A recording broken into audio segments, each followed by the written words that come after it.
Let's start with the story of the window so far. We know it's Newcastle, and it's been a huge day for them as they've announced Matthias Jaissle as their new manager.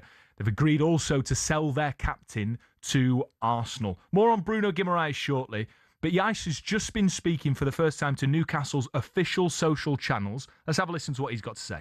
Overall, there's only excitement. Joining this marvelous club with that fan base, it's something special and a real privilege. Well, the Premier League by itself is something special, right? And then joining this club, it's even more special. Again, with that fan base, with that passion the supporters show for that club, it's really, really interesting to be part of that. And again, it comes with a big privilege, but also a big responsibility. And I'm aware of it, and I will do my best. Matthias Jaissle speaking for the first time as Newcastle boss. I mean, the little, the moody music, the emotional music makes you believe, doesn't it? Even if we're not Newcastle fans. It does make you believe, but I don't think the soundtrack's going to be fooling anybody. No. Because their transfer window has been absolutely horrendous. Yeah. Not by them purchasing, by selling. I don't think I've seen a team have a window like this, losing players.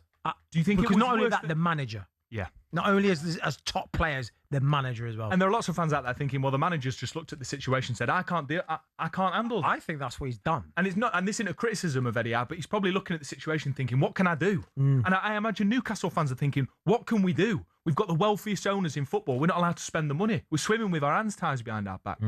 Let's go straight to the phone line, see what Newcastle fans are saying. Dan is a Newcastle fan. Good evening, Dan. Thanks for calling, mate. Oh, lads, you all right, like? Good, thank you. How are you, more to the point, Dan? Because I can't help but feel a lot of sympathy for Newcastle fans for the way that the system seems kind of rigged against Newcastle. Are you feeling that? Nah, I don't want the sympathy, like. I don't want any sympathy, like. The way you got to look at it is 5 years ago, yeah, if you told a Newcastle fan we'd be in this position, yeah, they would have bit your hand off, like. Everyone's been so negative and saying, oh, they're not following the plan and that. When they first took over, their plan was to buy players and sell them at a higher rate, and that's exactly what we're doing. And it's not only that we're making profit off these players, we're getting the money, the money we've spent on them, we're getting back through how well they've done at the club. And we've got this new manager coming in. You've just got to be optimistic. I don't get all the negativity and people laughing at Newcastle and stuff like that. You've got to be way more optimistic than this, because we're never going to be able to spend the money. We need to just get over it. You know what I mean? People talk about it every single day. We just need to get over that and just go with what we're working with. You've got to be more excited about it. Like, I understand what you're saying, but you've got yourself into a position where the top four, Champions League football. When your first cup in a generation. Exactly, the first cup, and you've got some quality players now. It's like once you got there, you're supposed to improve on that. Yes, you're about getting players, doing them well, them selling them on, but the reinforcements, they're not of probably the same quality. And it feels like you've gone so well, and now you're taking a couple of steps back. It's all good saying it would have bit your hands off, 5 years ago, but now you're there. Exactly. Surely you want to push on further. I mean, every single football sport in the country wants to push on further, but you've got to be realistic. Like, we have got to be realistic. Like, if Arsenal, who've just won the league, Champions League final, come knocking for Bruno, of course he's going to go. Of course he's going to go. And everyone's saying about the fee and stuff. We've got plenty of money off that there. We've made loads of money this transfer window. Everyone's already judging these players that we bought. Let them, like, I mean, I can't stand them, like, but Sunderland last year bought all these players nobody knew, and myself, I was laughing at them and thinking, oh, they're going down. Look where they ended up, like. Look where they ended up. Hey, look, Dan, I think, I think your positivity is great. Fair play to you. And it's unlike most Newcastle fans I speak to. I work with a few of them, and they're absolutely, they're so disappointed and disheartened at the situation that they're owned by none other than the Saudi Public Investment Fund. But for the past 2 seasons, they've had to sell both their players. But Dan, fair play. I like the optimism. We like to see it. Thanks for the call. Derek is another Newcastle fan. Evening, Derek. How you doing, mate? Evening. I share Dan's opinion. Hey, fair enough. The thing is this, let's get down to brass tacks here. Last season was a total, utter disaster.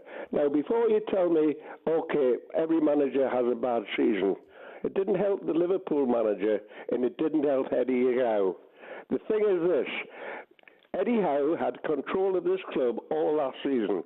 He had Tonali, he had Bruno, he had Anthony Gordon. Yeah. He had them all, okay? And what did it produce? It produced abject, lifeless performances right through the side, with the exception of Bruno, I have to say, an absolute diamond. Yeah. But the fact is that Newcastle United were under the stewardship of Eddie Howe last season, and unfortunately, Eddie did not do his job. Derek, I'm not. Look, I'm not. I make you right. You know, Eddie Howe has to take some responsibility for the way last season went. But I can't help but think that you are stifled by the financial rules in the Premier League. But that's another conversation. Talk to me about Jaissle. We've just seen, you know, he's been speaking for the first time. He's young. He's 38. He's managed in the RB Group, Red Bull. He's managed in Saudi Arabia. How are you feeling about getting a young manager in?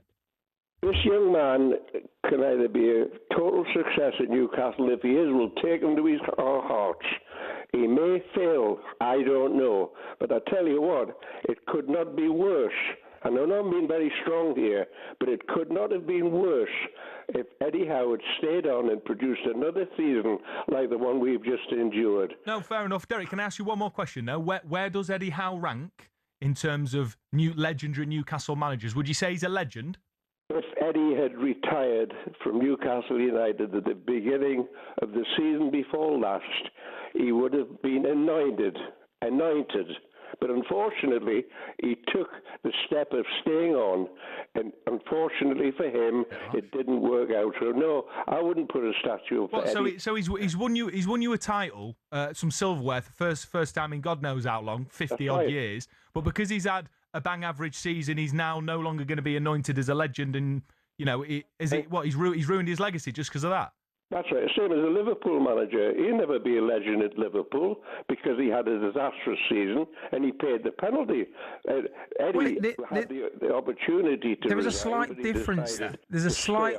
And that's the last year. I get what you're saying, but there's a slight difference there where Arne Slot inherited a fantastic team from Jurgen Klopp. He then went on to spend close to £500 million. So you can understand why he went down as a failure in his second season by spending that and, you know, almost finishing outside of the Champions League. Eddie Howe hasn't had that luxury. You know, he sold his best striker that at the time was probably the best striker in the Premier League, sold him to Liverpool and didn't really replace that. And then since then, they never really replaced anyone. So you got to give. If I was offered a job which doubled my salary, doubled it, I would hesitate not to take it. Obviously, I would take it. The problem we've got, look, I'm not going to go on here because a lot of people want to come on the telephone, but the bottom line is simply this. You've got 6 clubs in this country, 5 of them incidentally American-owned, shall we say no more, and they control whatever happens in the Premier League. Anybody who puts their head above the parapet gets it cut off. Yeah, no, look, there are lots of fans that would agree with you, and I don't think you're far from being right there, Derek. But in light of that, I therefore think it's harsh on Eddie Howe. If that's the case, and that, you know, Newcastle are hard done by the Premier League rules and not being able to spend, but then in the same breath to say Eddie Howe's not a legend anymore, I think that's harsh. I mean, fair play, you've had your say, I appreciate it.